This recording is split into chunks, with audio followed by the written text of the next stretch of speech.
Pemirsa, sejumlah kalangan mengapresiasi beberapa kelonggaran yang diberikan pemerintah Provinsi Bali berkaitan dengan perpanjangan pemberlakuan pembatasan kegiatan masyarakat PPKM darurat yang kini disebut PPKM level 3. Di samping itu, penerapan PPKM diharapkan lebih mengedepankan humanisme sehingga tidak menimbulkan kesalahpahaman antara petugas dan masyarakat di lapangan.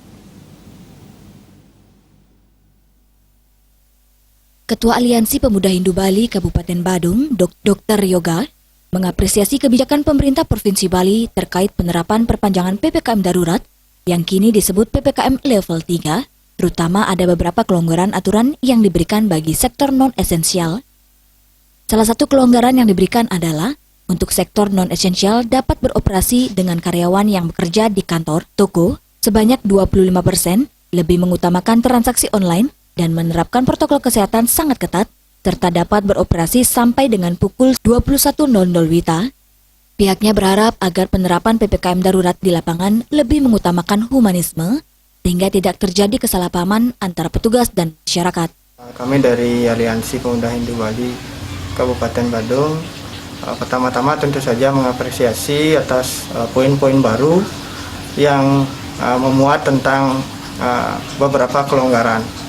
Walaupun kelonggaran yang diberikan tersebut belum mampu mengobati rasa kekecewaan terutama masyarakat di Bali.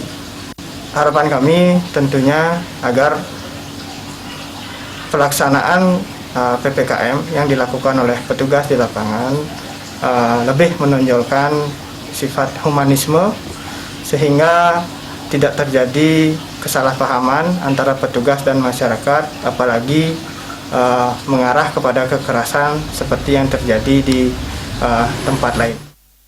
Dr. Yoga juga berpesan kepada masyarakat agar senantiasa menaati protokol kesehatan dan bagi warga yang belum mendapat giliran vaksin, agar segera melakukan vaksinasi. Mari bersama-sama bertahan sehingga dapat keluar dari situasi yang sulit ini. Andika, Bali TV.